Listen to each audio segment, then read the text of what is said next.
Oh, sorry about that. We're really happy to have you on the call today with us to talk about the Imperial College Global Masters in Public Health, which is a fully online program, and we'll explain more about the details of the program. But we're just going to give everyone a few more minutes to join since the call is starting just at 3. If you can just give us a minute or two, and then I'll introduce the team from Imperial College and we'll get started. Okay, great. So it looks like the numbers are holding at about the same number of folks that have joined. So I think we can go ahead and start now. So what I'm going to do first is just a little housekeeping, and then I'll introduce our team. So the first thing is you'll notice at the bottom of your screen a Q&A function that will allow you to ask any questions of us throughout the admissions webinar. Please use this instead of the chat feature so that we're able to really keep good track of your questions. We're not going to be able to answer every question that you might have on this specific call, and we won't necessarily be able to answer questions that are directly related to perhaps your individual situation, maybe the former degree that you had before you wanted to enroll in GmbH. However, you are able to send out an email to GmbH queries after this, and we'll happily answer those. We will also be putting together a key themes and frequently asked questions to send out with the recording after the webinar as well, to pick up on those kind of big questions that many folks that join the webinar will have. So our plan for today is to do an introduction, to discuss the Global Masters in Public Health program, to go over delivery and student support, as well as the admissions process, and then to specifically speak about our Global Health Innovations course, which the teaching fellow on the course will help to explain to us and answer any questions.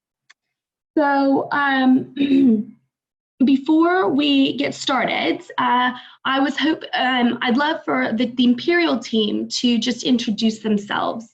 So I don't know if we want to start perhaps with you, Paul, if you're able. Can you hear me? I can't seem to start my video, unfortunately. Have you stopped my video? Yeah, we can hear you very well. I'm not sure why your video isn't working though. Let me see if I can figure that out from my side. Otherwise, I will introduce myself, and in the hope that you may be able to see a picture of me shortly. So my name's Professor Paul Aylin, and you can see me there. Great, thank you. My name's Paul Aylin, and I'm the co-director of the Global Masters in Public Health course alongside Helen Ward. And I'm a professor of epidemiology and public health. And my main research area is looking at the quality and safety of healthcare. And I'm going to tell you a little bit about the course in a minute. Thanks, Kat. Great, thanks so much, Paul. And I'm glad that you were able to get that video going. That was on my side, so sorry about that. Maybe can I hand it over to Natasha to introduce herself next? Okay, sure. Hi, everyone. I'm Natasha. I'm a teaching fellow on the GmbH. I work on the Global Health Innovation specialization, which I'm going to tell you a little bit about later, and also the research portfolio. Great, thanks so much, Natasha. No problem. And maybe Patson, and could you introduce yourself? Yep, sure. Hi, everyone. I'm Patson Godino, and I'm the administrator on the online GmbH.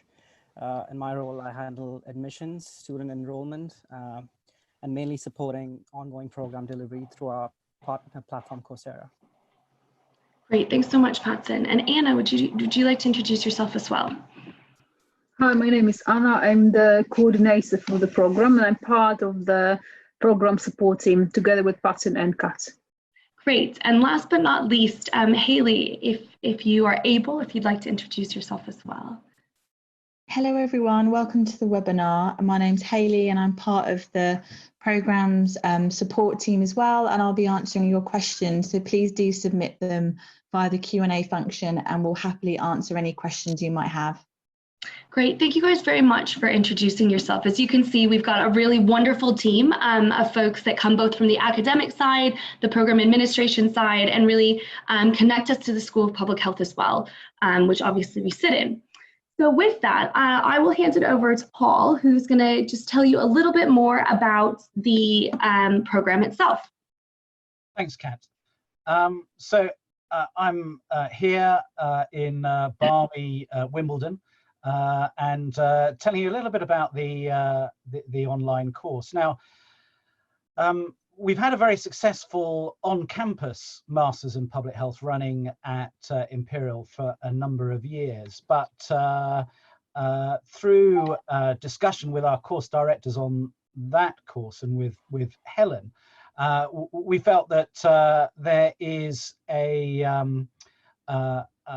demand for an online course in public health, given that not everybody can either afford to come to London and stay here for a year, or even may want to come to London and stay there for a year, and perhaps that's even more relevant in these times.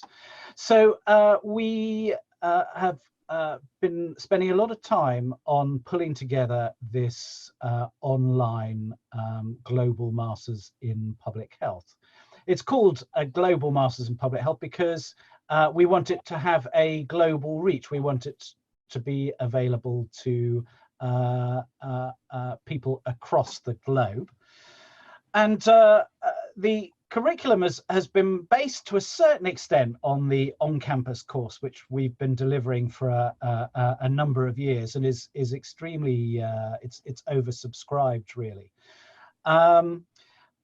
But what we've done is taken the components, added to the components, and completely redesigned the course from the ground up, taking into account the sort of the pedagogical advancements and advantages that delivering an online course can do.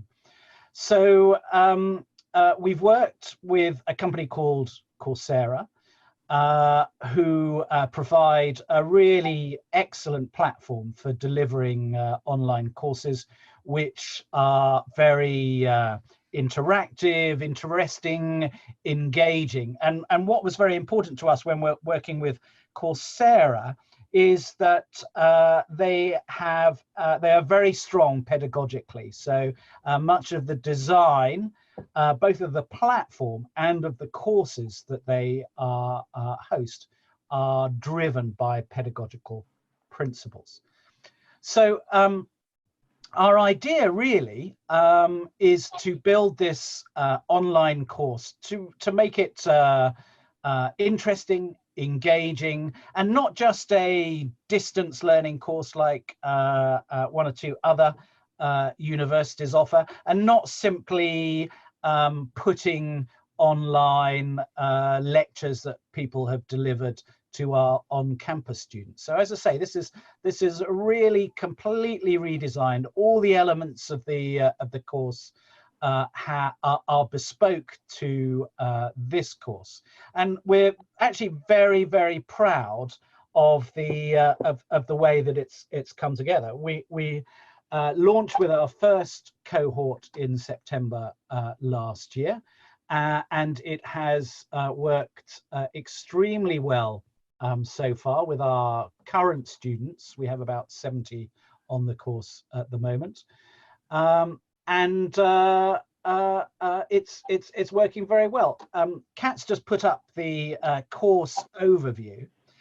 So the idea was to offer a part-time course. Although when I say part-time, this does demand a fair amount of commitment from students. So although it's part-time, master's courses at Imperial are of an extremely high standard and require a lot of work. So we're talking probably around about 20 hours a week for online study. Now, that's not 20 hours of sitting watching videos. That is both doing the content, going through the content, but also we have a lot of activities, self-directed learning. We have exercises with your peers, and we also have a lot of engagement in terms of live webinars with the academics running the course. And I think our experience so far is that the webinars have run really well and actually give perhaps a better experience than you might expect sitting in a lecture theatre passively listening to a lecture. So we use Zoom, this platform, to run our webinars. Students can ask questions. They're very interactive. We can split students off into groups, and they can go off and do their discussions or chats and then come back and present ideas. So it's really been rather a good way of doing our face-to-face kind of interactions. And we have specialized Zoom rooms within the college where we run these from. So they're of a high quality. Here's a picture of one of our Zoom rooms there. So let's get back to the course structure. As I said, it's over 2 years, and essentially we run 3. They're called specializations, but you may understand them as modules a term. And in the first term, we have our global disease masterclass, which takes you through a number of topical, important conditions, speaking to experts in the field, of which we're lucky enough at Imperial to have many. We have a really, really excellent basic epidemiology for public health course, which gives you a really superb grounding for the rest of the course. And that's also available as a MOOC if you want to get a taster for that on Coursera. And then we have the foundations of public health practice, which has been designed by a practicing public health doctor and really pulls together the essentials. So the first term is a sort of essentials set of courses. And then the second term, we have a core statistics for public health, and some of you may be alarmed by the word statistics, but I have to say, do not be afraid. Our statistics lead, Alex Bottle, who's a colleague of mine, has put together a really engaging, and I would even go so far as to say entertaining statistics course. We use R for analysis, and he takes you through the basics of that as well. And R is an open source analysis package, so you can get to play with that as much as you like. Our other core module in the second term is health systems development. And then we offer a choice of modules in the second term, and you can pick one of these 4: global health innovations, infectious disease modeling, quality improvement in healthcare, and health protection. And some of those choices will be repeated in the next year, so you have the opportunity of doing at least 2 of those elective modules during the course of the 2 years.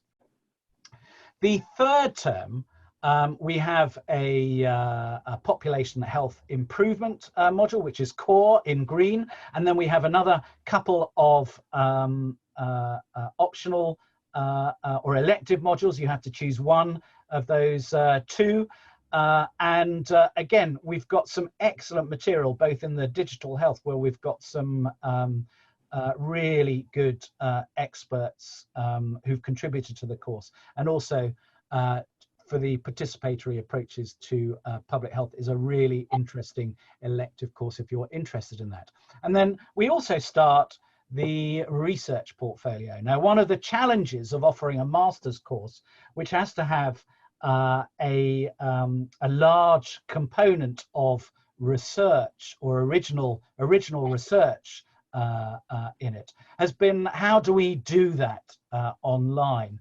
And our solution is to run 4 modules over the last 4 months of the course, which essentially take you by the hand and work with you to develop a clear, focused, and feasible research question. It'll take you through how to pull together a literature review, and essentially the assessment for that first research portfolio 1 is having a research question and a literature review to back that up. But we have lots of interactive activities, and we have input from the library to tell you how to do literature searches and things. So it's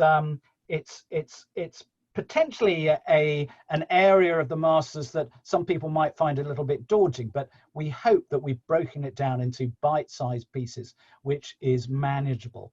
And over the rest of the terms of the research portfolio, you will then be taken through some of the methods that would allow you to answer your research question. And again, this has to be feasible within the time that you have. And then the third part of the research portfolio, which is in term 2 of year 2, we take you through some useful skills in terms of ethics committee applications, research grant applications, and public engagement. And so by the last term, you will have a research question, you'll have the a protocol about how you're going to answer that research question, and you'll have had ethics clearance if you require it. And here you'll be encouraged to do your research and write it up. And the final assessment is a real sort of real world assessment, essentially it's writing up your project in 3,000 words in a research paper format. But I've leapt ahead to the final term, and there is other content that you also are exposed to. So in the first term of year 2, you will have the core module of global health challenges and governance. And then you'll have the option of another elective module, either advanced statistics and data science or the life course public health module, which will cover children, maternity, and old age. I think are the 3 areas that covers. And then the 5th term, you've got health economics, which is really an excellent grounding in the basics of health economics, pulled together by Katarina Hauk, one of our very talented health economists in the School of Public Health. And again, you have a choice of these elective modules, one of those in the 5th term. So by the end of this course, you should have a really good grounding, a mastery, in fact, I should say, of some of the core components of public health, together with a substantial research project in the form of a portfolio. I have to say that we're very proud of the design and the delivery so far, and really enthused and engaged with our students that are working with us, who are such a source of inspiration and energy. It's been a fantastic journey so far. I think that might be my last slide, and I've kind of whittled on probably too long, but I'm going to hand over to Kat, who's going to talk a little bit about assessment, because obviously that's obviously of a prime interest to our prospective students. So Kat, do you want to talk a little bit about the assessments? Absolutely. Thanks so much, Paul. I think you gave a really great overview of everything our course has to offer. And I hope that what you can see for those of you that are on the call is that really this is a master's program which covers all of the bases for what you might need to know if you're going into public health. And it gives you some opportunity to choose the electives that you're most interested in. You don't have to take a quantitative focus. So as Paul mentioned, don't be afraid of statistics. It's all going to be okay. We'll lead you through that process. But if you want to do some more of that quantitative side, you can. And if you'd rather stick to the more social science side, you can as well. And what I should mention is, as well as the epidemiology for public health, I think the statistics for public health is also available as MOOCs on Coursera, so you can dip your toe in that and see what it's like. And is Foundations of Public Health Practice, that's also available as it is, as well as infectious diseases modeling. And actually, just another plug for those of you who might be interested in sort of looking at what we've been putting out around coronavirus. We have a course on Coursera as well, which is called Science Matters, Let's Talk COVID-19. And that course gives you kind of a broad look at everything public health related, from health economics to modeling to community engagement. That module will be coming up quite soon, and connects you again to some of our other courses. So kind of as time goes on, we'll be adding more of those open courses online. So we really suggest you go to the Coursera webpage, which will show you the listing of all of the specializations that we have if you'd like to do a taster. And you can, I think, find those on our website as well. So very highly recommended to look at those, especially as you're making a decision on whether to choose us. To talk a little bit about assessments, so just a reminder, as you can see in the model that we were just showing, this is a 2-year part-time program, and as Paul mentioned, it's about 20 hours per week. Throughout the course, you will obviously have some assessments, as it is a master's degree. And so there's a lot of flexibility in moving through the course itself in terms of working through the content at your own pace. However, the assessments do have a bit less flexibility as their due dates, and we do expect you to complete those. The way that we've designed this is really to apply both theory and practice to make this a practical public health degree that gives you really that core foundation of academic knowledge that you need. So you might see various different, both formative and summative assessments. And so we felt, as Paul was mentioning, from a pedagogy perspective, it's really important for online learners to be able to check in to see how they're doing and make sure that they understand the content before they come to the assessment that is weighted as part of their grade. So you've got peer reviews, multiple choice questions and quizzes that go into that, written work and group work. And for us, it's really important that we have a wide range of those different assessments. So you'll do things from writing video blogs to doing full group work throughout the entire course. There's a number of courses that do that, where you get to think about, for instance, a digital health app that you would like to launch and work with your peers on that. And what we've also done is really, I think, built a really good online community where students do the peer reviews, give feedback to one another, and where our professors are able to give you lots of feedback on your assessments as well. So the methods of the assessments will change over time, and we'll always continue to kind of build on those. But the idea is that you've got theory and practice, and you get to write some things that you might do in the future, like a memo or a policy brief. So with that, I'll move on to the admissions overview. But actually, just before I do that, the other thing I wanted to mention is that we've got a really robust student support model. So in that, we've got a team with Patson and Anna and Haley, myself and others, who are able to answer any questions that you have and to really support you along the way. We've got a really great student induction course which explains everything that's going on here at Imperial, disability services if you might be in need of those, health and well-being as you move forward through your program. And we also have a tutor system which basically is an opportunity for you to speak with someone within the School of Public Health or within the college in general, who kind of knows what's going on and is connected to the program, and will provide you kind of general overall support in your studies, study skills, getting back into learning, and helping you with online learning if this is the first time that you've done that as well.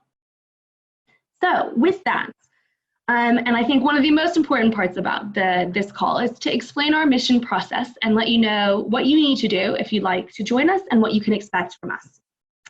So you will fill in your application, and you might find the information about your application from the Imperial website, from the specialization work that we were talking about, so the Coursera site itself. And then you go onto our own website, and through our website, you are able to then fill in that application. As you go in, just make sure that you do check the Global Masters in Public Health. As you can imagine, we also have on-campus programs. So we definitely want to make sure that your application goes to the right space. The application is then processed through the admissions system. So you'll turn in everything that you need, and you'll be asked to give some references as well. So once this all come through, the application will get pushed out to our reviewers, and I'll talk to you a little bit more about what we look for. And we hope to have about a 6 to 8 week turnaround. However, the current environment is a bit hectic here in London, as I'm sure it is for you guys everywhere else in the world. And so our team, you may see that the application takes a little bit longer to get back to you. I think from our side, we suggest that you do apply early. The applications have been open since the fall, and so we really already have a strong sense of who the cohort is moving forward. So do apply, and we aim to get back to you within 6 to 8 weeks. So if you are then accepted into our program, you're extended an offer, and you have a bit of time to then accept that offer and put in the deposit. We hope that you accept, of course. And then after that point, you'll get a packet of information which just gives you the very brief overview of what's going on and what to expect. And then you'll be invited to join our induction course online in roughly August, which will explain the whole program as a whole. And then you'll have an opportunity to speak with us again to answer any of the questions that you might have coming out of that. And then you'll just jump into your studies. And as Paul mentioned, I think the first term really does that core study. So if public health is new to you, that's absolutely not a problem. You'll get everything that you need to really start in that first term. So what are we looking for? Generally speaking, we are looking for a clear account of your interests and your career goals. So why do you want to do public health? We would like to see evidence of your professional, research, or other related skills and experience. Now here, we do want to note that you don't have to have any public health experience necessarily to join this program, and we have a lot of students that don't. In our cohort this year, we have some students that are joining us from a theology background. We've got some students that are joining us from a business background and are looking for a career change. So if that is you, that is absolutely okay, but just tell us specifically, why do you want to do public health? Why this career change or this new sort of view or change to public health is what you're looking for. We'd like you to do a short bit of kind of thinking about what you might want to do for your research proposal. And so that's really a smaller section, a paragraph in the personal statement that tells us, because as you noticed, our research portfolio goes over the course of an entire year, and it's quite intensive. Now, again, you don't have to have any research experience to apply, and you don't have to have your topic really formulated fully at all, but it just gives us an indication of what you might be interested in, and I think that helps us to continue to support you as you come on board in the program. And it doesn't in any way commit you to carrying on with that question. You may come up with another idea a bit later on in the course, and that's absolutely fine. So don't feel committed by that question, but it just gives us an idea that you've thought about it and the kind of field that you're interested in. Absolutely. And that, yeah, and Paul also runs the research portfolio, so he's the best person to tell you, don't worry, you're able to make any decisions later on, and we really walk you through that process once you start the research portfolio. So no, don't have any anxiety there. And then the final thing, and this might sound really basic and obvious, but I think it's important to point out nonetheless, is a compelling reason why you want to come to us. And I think for that, we suggest that you do a little bit on the online program itself. So why do you want to study online, but also study with Imperial College.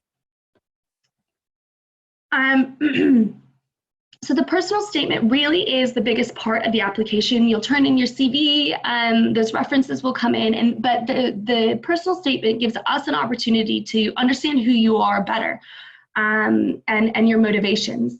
So as I briefly mentioned before, these are some of the things that we do look for as you write your personal statement, and kind of reiterates what I've just said. So I'll just pause for a second to give you a few seconds to look over this slide. And please, if you have any questions, you can send them via the question and answer, or we can answer them at the end of the call as well, directly related to the personal statement. So I think the main thing here is tell us who you are, tell us why you want to come to us, paint us a picture of your life and how it relates to public health. So I want to pause here and just acknowledge that we know that the application environment is a bit different this year. Globally, we're all kind of working within the constructs of what the COVID-19 epidemic looks like for us.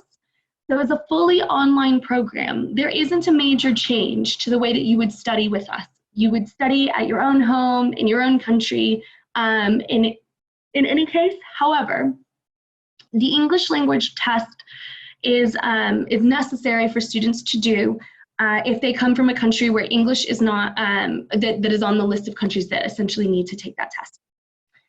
We do know that there are difficulties in getting that test done this year, in particular if you're in a country that needs you to go to a language testing center to take the test. And of course, as we know, many countries at the moment are in lockdowns where you're unable to do that. So you will still need to complete, to meet the minimum standards for the requirements for the college. And you can find out more about that on the web pages. However, there is an opportunity, if you are unable to do that, to work with us to potentially do your English language test through the school itself. If that's the case, then you may also be asked, depending on the level that you get at, to do an online pre-sessional program. Again, that would just be to make sure that you have the English language skills to join us in a program, both reading, writing, and kind of overall comprehension. There's a lot more information here if you want to have a look at it. At this point, I'll also kind of flag that if you do have any specific questions to your situation and your application, please do email GMPH queries. We'll be able to write back and actually respond more specifically to those questions that you might have, in particular around the English language, as I know that that is something that many students might be thinking about as they're getting ready to apply. Again, this is just another slide which shows you some of the general FAQs. So at this point, we've had lots of students that have written in with lots of questions. We do see the same themes coming up, so we've posted that on our web pages. You can see GMPH queries there as well. And again, there is a COVID-19 page at Imperial which explains sort of what the school is doing moving forward. But just know from our perspective that not much changes because we're fully online. I think the one big thing is that, as you can imagine, as a school of public health, many of our teams are working on the COVID-19 response. So what we're doing internally to make sure that students still have a really good experience is just ensuring that we've got the right folks teaching the classes, since many people are off doing research and actually doing those response efforts here in the UK and elsewhere. So with that, I will hand over to Natasha, who's going to tell us a little bit more about one of our specializations, global health innovations. Okay, great. Thanks, Kat. So hi everyone again, I'm Natasha. I'm a teaching fellow on the Global Health Innovation specialization, and I'm just going to give you a quick overview of some of the topics we cover within this specialization and what you might expect if you take this.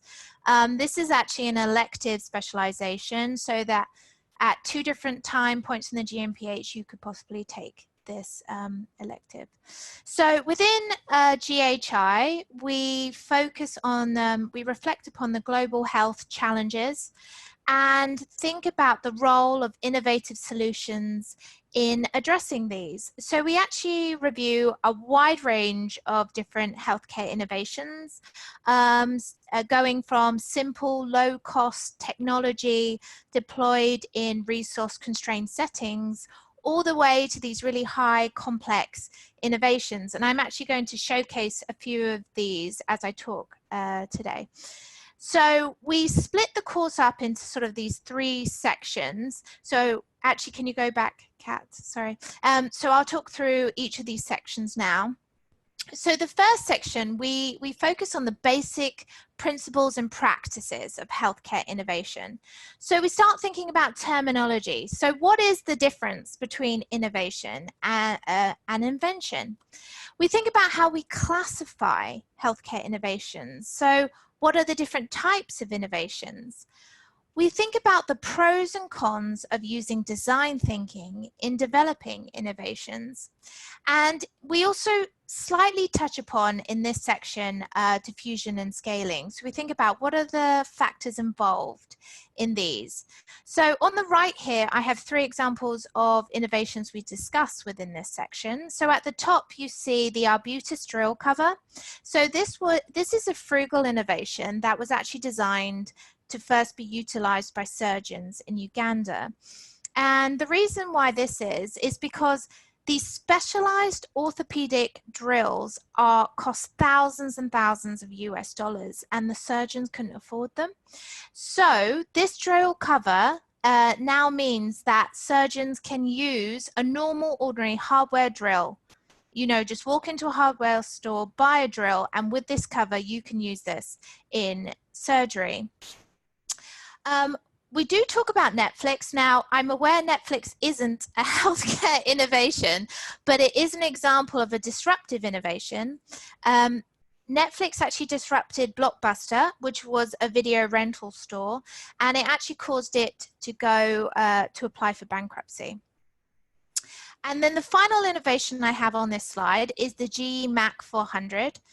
This is an example of a frugal and reverse innovation. So it was first developed in India, and it is now also being used in the US. And this is a lightweight portable ECG machine. So if we could just move to the next slide, please, Kat. So the next sort of chunk of our course is focusing on entrepreneurship. So thinking about the skills and the knowledge that healthcare entrepreneurs need. So we start thinking about intellectual property. So what is intellectual property? What are the different types of intellectual property rights? When will you need to actually procure these? And what is the difference, if there is any, globally? And we also think about some of these infringement cases. So one example of this is, you can see this very famous selfie, which actually was an infringement case. So a nature photographer, David Slater, was taking photos of macaque monkeys in Indonesia, and he set up a camera. And this curious macaque monkey called Neuroto came along, picked up his camera and took this infamous selfie with it. But then David realized that people were downloading this photo off the internet and using it without his permission. And he said this was infringement, and he took it to court. Now, interestingly enough, both the courts in the US and the UK ruled against David and said it wasn't infringement. And the reason for that is, although he owned the camera equipment, it was the monkey that took the photo, and animals cannot obtain copyright. So therefore, this selfie is free to be used by anyone. We also talk about funding. So what are the different sources of funding for entrepreneurs, and what are the pros and cons of using this different funding? And then finally, in this section, we talk about pitching. So pitching or presenting is an essential skill for so many different professions, but particularly for entrepreneurs. You need to get across in a short amount of time what your innovation is and why should the audience be interested in it. So we focus on what should you include in a pitch and how would you actually deliver that. Could you possibly move to the next slide, please, Kat? And then our final section, we kind of start thinking about, so what does it mean? How can we tell if an innovation is successful or not? What do we actually mean by a successful healthcare innovation? So we start delving even more deeper into diffusion and scaling, and we think about factors affecting adoption. And this is both at an organizational level and a human level. So we think about what cognitive biases exist that affect whether or not a innovation may be adopted or procured. And then on the right here, we have an example of 2 innovations we discussed in this section. So at the top, you see the Da Vinci robot, and this is actually a robot that's used to facilitate surgeries. And then at the bottom, you see this dose-right syringe clip. And this was developed for parents who have to give liquid medication doses to their children. And this is to ensure that they give the correct dose. So then if we just move to the next slide, please, Kat. I just wanted to talk a little bit about the assessments we do. So the GHI teaching team were really keen to make sure our assessments, as well as across the GMPH, have a real world application to it. So we asked students to do a 1-minute elevator pitch. So on a particular innovation to a particular audience. So we asked the students in 1 minute to say what this innovation is and why should the audience be interested in it. So why should the audience want to fund it, or why should the audience want to procure it in their hospital? And then alongside that, we asked them to take that same innovation and critique it as a case study. And then could you move to my final slide, please, Kat? Thank you. So now I want to think a little bit about what from your perspective, what will you experience when you take GHI, and of course all the other specializations in the GMPH. How will you learn? What assets are there? What will you experience? So within GHI and the other specializations, we have videos. So you actually see 3 examples of different videos we showcase within GHI. We have normal sort of one member of the teaching team discussing about a particular topic, and then next to it you see we have several interviews with experts in their fields, and this gives a chance for the experts to kind of showcase their real life experience by delving even more into this topic. And then underneath you see what we call a roundtable. So the entire team of the GHI will sit around and will discuss and delve into a particular topic. You'll also have several readings and activities for you to assess your knowledge and your skills that you've been learning. So at the very bottom of this slide, you'll see an example of an activity that we have in GHI. This is a drag and drop, and it's just for you to assess whether you've understood what you've been learning that week. There will be plenty of opportunities for you to kind of engage with your peers, your fellow students, and this is through sort of peer reviews and also discussion forums, so a chance for you to kind of discuss together about these different topics. And then also within GHI, at the end of every week, we have formative quizzes, and this is often in the case of multiple choice questions. And we just want you as a student to be able to take these and kind of just think, do I know what I should know? Or do I need to do some further reading, further exploring into the topic? And this is so you, along the way, you can just check your understanding. And then finally, there are several opportunities for you to engage with us, the GHI teaching team, and ask us questions and delve into topics further and have discussions. And this is through office hours and live sessions. So really, this has just been a quick overview of GHI, one of the elective specializations, and what you might expect if you took this specialization. Thank you very much. Thanks so much, Natasha. That I think was a great overview. And as you can see, the team is really knowledgeable. These slides really show you a good idea of what you might see on the platform. And I think Natasha's done such a great job of telling us what you'll learn, all of which is really exciting and interesting stuff. And as you can tell, on the cutting edge of public health work. So with that sort of brings us to the question and answer portion of our session. So I've noticed two particular questions that I'd like to pick up on first, and then I'll hand it over to my colleague Anna to help kind of guide us through the conversation. So the first thing that I wanted to pick up on was a student had asked, what advice would you give to students who want to take the first step into getting into public health? So essentially helping them either to prepare for this application or just generally what should they do and how should they kind of explain that in their personal statement. So Natasha, since you're on the panel, I was wondering if you might just be able to give us a few of your thoughts around what you would give, advice you would give to someone that's interested in applying for the program. Well, I think this is really interesting because Kat's kind of alluded to this previously, that we've had several applicants that are currently not working in public health, are not in health related backgrounds, but they are interested. So they've been doing volunteering, or they've been reading up or getting more involved, trying to get more involved in projects. So we had an engineer apply and say, like, I've been working in engineering, but I consider myself a public health engineer. But for me to actually do this, I need to take this course. So for us, it isn't necessarily that you have to have all the experience right now. I mean, that's the point of taking the course. But what we want to see is your interest, your passion. You have to kind of get that across. Why do you want to do this course? I mean, have you been interested for years?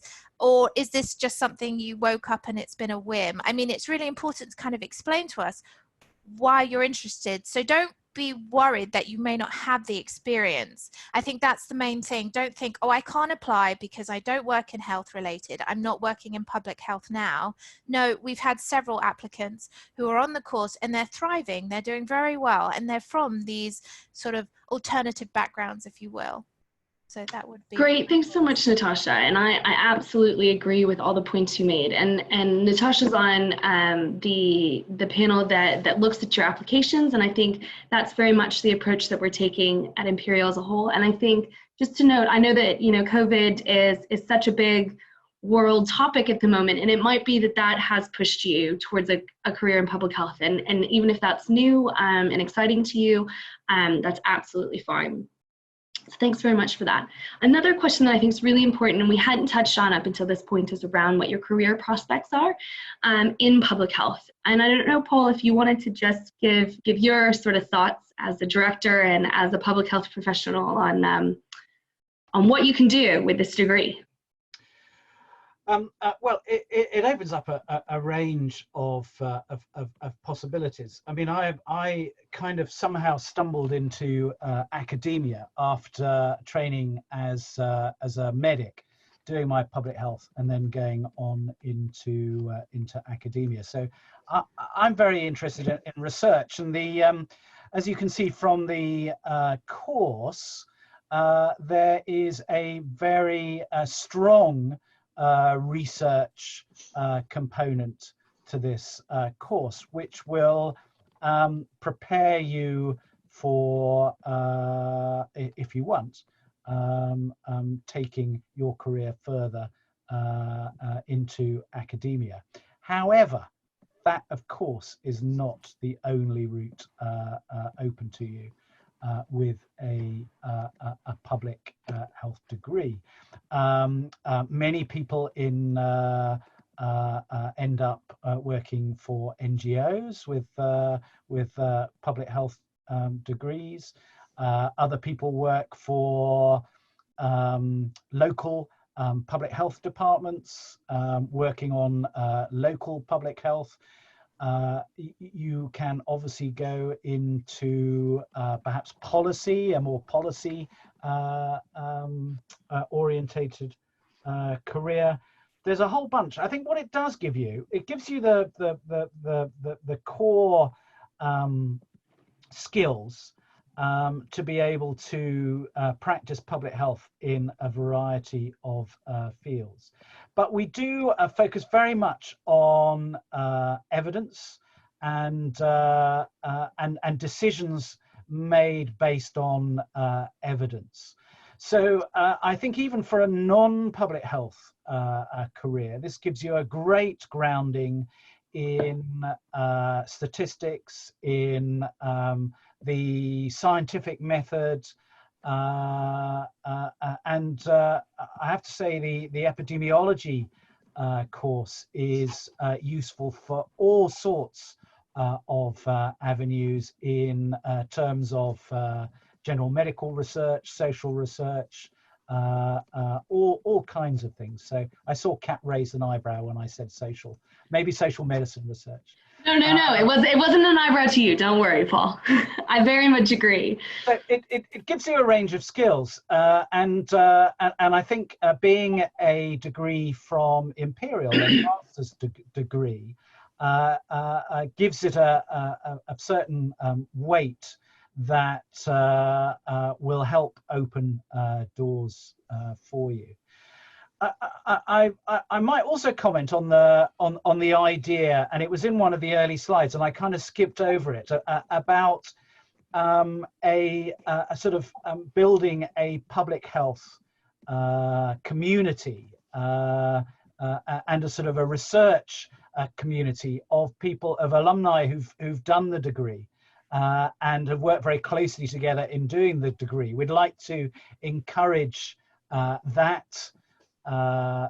sense of community after you've taken the degree, and again, that might very well open doors for you with other colleagues who you've worked with on the degree, suggesting other avenues or openings. So I would say the world is your oyster. I would say that as a professor in public health. But if you want to do good and not evil, and you want to do good for society, as well as advancing your own career, I cannot recommend a better field really to get into than public health. Thanks so much, Paul, and I absolutely agree with all of your points. I think it's difficult to tell students, and as we advise them and as we help them think about their research project, there are so many avenues you can go into public health. It really is just an incredibly broad field, and I think that's quite exciting. And as you say, our program is really based on the evidence, and I think, regardless of whether you do research in the future or not, regardless if you like the quantitative methods or not, it really does allow you to be a good public health professional and to really make a difference. And I think, that's really important. And another point that I think you made was really helpful and exciting and important to note is that our students do come from an incredibly global background. So we have students from every kind of region in the world. We really are excited about that, and so I think it makes the conversations really meaningful on the program, and I think it really opens up the view to see how an experience in the UK might be different than one in Uganda, and might be very different than one in Hong Kong, and to understand why those differences are important from a population health level, and what that means moving forward, and what we can advocate for in policy, or what we can do in interventions, or what we should look at in research. So very much echo everything you've mentioned there. Anna, I don't know if you've noted any kind of questions that you think would be great for us to answer. There is a question that keep reappearing is how can students manage full-time job or full-time research with studying? Is it possible? Great. Yeah, that's a really good question. So I think the first thing is to say that many of our students do work full time. But as Paul mentioned earlier in the call, this is a master's program. It is the same kind of level of what we would expect for on-campus students. So, you get the same degree in the end. So we very much want you to think about the kind of commitments that you have outside of work, or how intense your job might be. So as Paul mentioned, it's about 20 hours a week. Obviously, that's going to shift and change a little bit throughout the course, depending on when assessments are due or how you're kind of pacing yourself, which is up to you, minus that you've got to get those assessments done in the time periods when they're due. We would say that the first term is definitely sort of heavier, and that's for a wide variety of reasons. As you noted, that there are 3 core courses, and that means that you really might have a lot of learning to do, and that really sets you up to be successful in the further terms. The second thing is you may be coming back to education from not having been in an educational system for a while.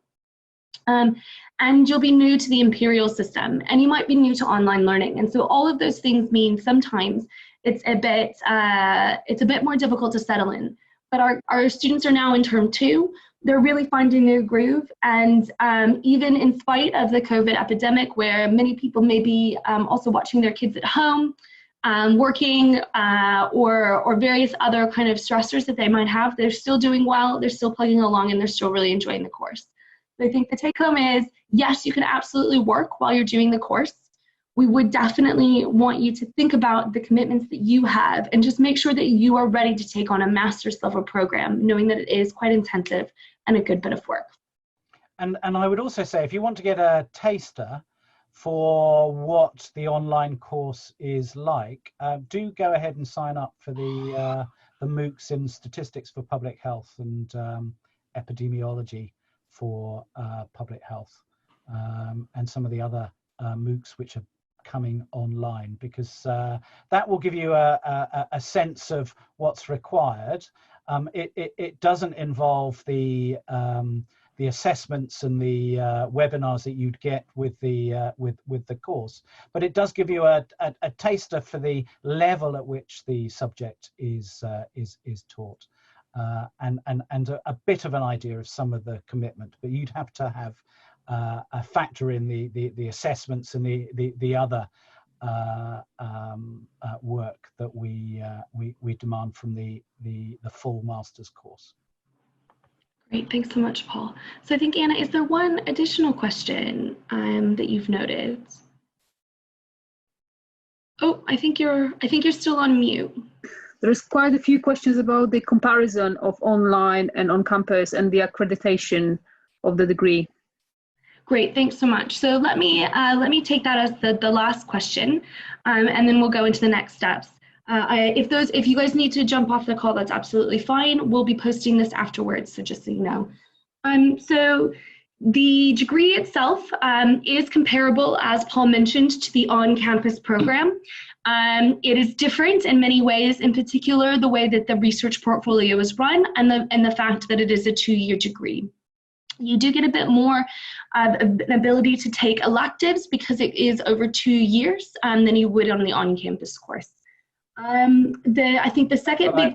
But I would say, just to add to that, that it's at exactly the same level as the on-campus course. Yes. You come away with a master's in public health. It's not even, I don't think it even says global master's in public health. It's a master's in public health from Imperial, which is exactly the same level as the on-campus course.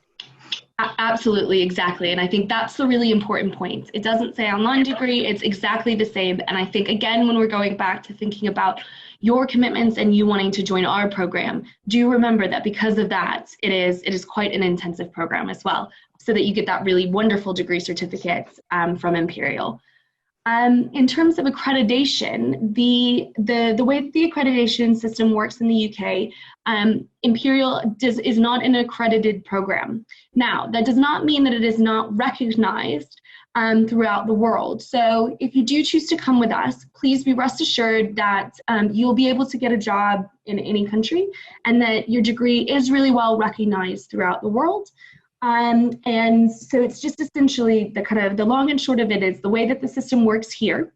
We haven't gone through that process, but instead have gone the alternative route, which is that we really continue to build up the programs at Imperial, make sure that they're at high caliber throughout the world, and ensure that our the reputation of the school is upheld with that, so that you're able to get a job in any country with a really fine degree from a world-class leading institution. Let me just clarify that. So it's not accredited by a public health Yes. like UFA or the US accreditation, but that has never been a problem with our public health degrees, our on-campus degrees.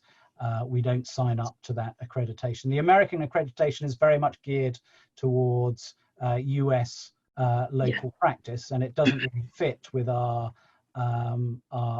global ambitions. And the European accreditation body doesn't, only has a few universities attached to it anyway. So we've never seen that as being particularly important. What you end up with is a Imperial College Masters in Public Health, which says a lot anywhere you go. Absolutely. Yeah. Thanks so much for clarifying, Paul. Great. So we're just at time now. So what I just want to draw your attention to is, as the slide's been up here for a bit now, hopefully you've been able to see it. You'll see that there are a number of links that you can go to both on the Coursera page and on the Imperial page to learn more about our program, to learn more about the application process, and then to actually apply for the program. As I mentioned before, we really suggest that you apply early.